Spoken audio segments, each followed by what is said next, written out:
एक और सवाल है कि ये सनातन धर्म तो हमारा हज़ारों साल से है, सदियों से है, और ये हमारे देश में मैंने देखा कि पिछले कई दिनों में जो फ्रस्ट्रेटेड लोग हैं वो कह रहे हैं सनातन को मिटाने की कोशिश होनी चाहिए, सनातन को मिटाने की कोशिश करिए।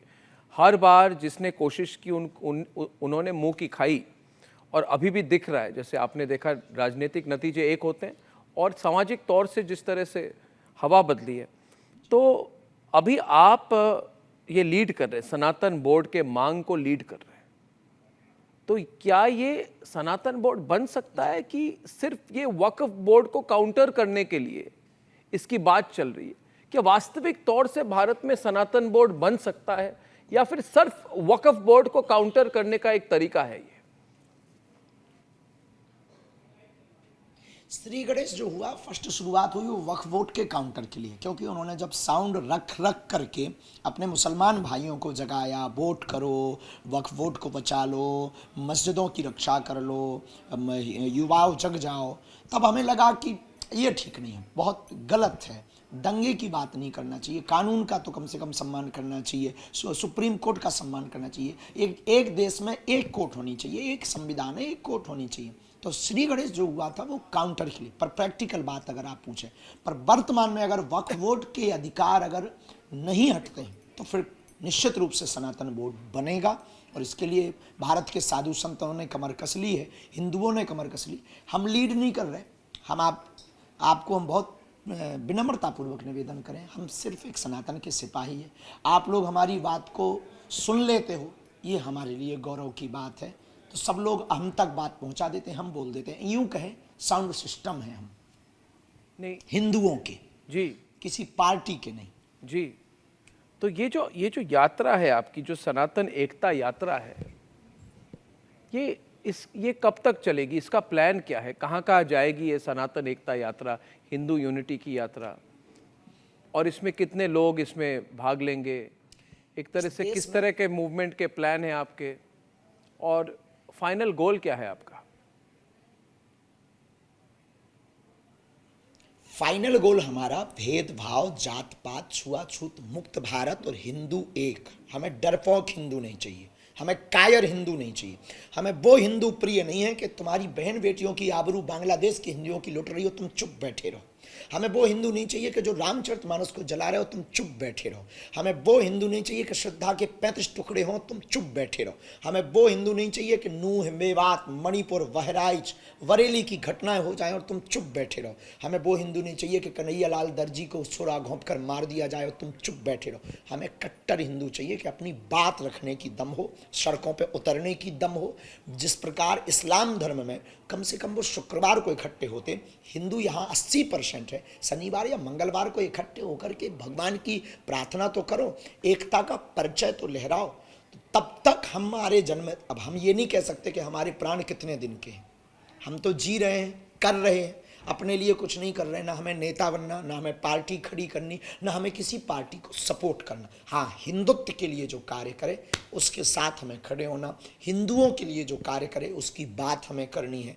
तो हमें लगता है इस देश में जात पात सबसे बड़ी दीवार है, उसके लिए हम जब तक जिएंगे तब तक पदयात्राएं करेंगे, रुक रुक के करेंगे। फाइनेंशियली दिक्कत होती है, 50,000 लोगों का भंडारा करवाना, उनकी चाय की व्यवस्था, रुकने की व्यवस्था, गद्दे लेना, बसें लगाना, मेडिकल टीम लगवाना, बहुत झंझट होते। कहना और दिखना बहुत सरल है, उसको करना बड़ा कठिन होता है। तो उसके लिए हमें व्यवस्थाएं जुटानी पड़ती हैं, और सबसे ज़्यादा सोया हुआ हिंदू समाज है। तो हमारा फाइनल गोल है हिंदू एक करेंगे, भेदभाव, जात पात, छुआछूत, अंधविश्वास मुक्त हिंदुओं को करने की हमारा गोल फाइनल है। और जो राहुल गांधी कहते हैं कि हिंदू धर्म में जात पात, कास्ट डिवीज़न, हर चीज़ पे जात पात, वो इनफैक्ट वो रेलवे यूनियन में गए, उन्होंने कहा कि कौन महादलित है कौन नहीं है। हमारे भारतीय रेलवे जो सबसे बड़ी एम्प्लॉयर है देश की, जो एक तरह से भारतीय एकता की एक प्रतीक है, उसको भी उन्होंने जात पे तोड़ दी। हर चीज़ जात पे तोड़ देते हैं।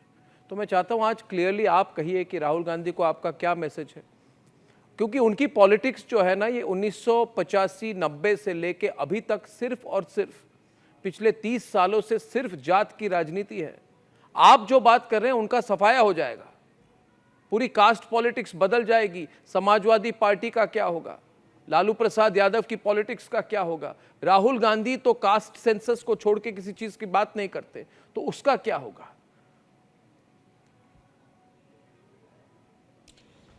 अब हम किसी पार्टी के बारे में या किसी पार्टी के नहीं, नेता के मुद्दे बारे पे में मुद्दे कुछ पे तो बोलिए, कह नहीं पार्टी पे नहीं, मुद्दे सकते, मुद्दे क्योंकि पे हम बोल दीजिए। पार्टीवादी नहीं। हाँ, हमारा जो विषय है कि किसी का क्या होगा ये नहीं खबर, पर हमें लगता है कि इस एकता से किसी को दिक्कत नहीं होनी चाहिए। भारत में जातियां पूर्व में भी थी, इतना जातिवाद नहीं था। अगर आप कास्ट में इसमें बांटेंगे तो निश्चित रूप से इस देश में दंगे होंगे, गृह युद्ध होगा।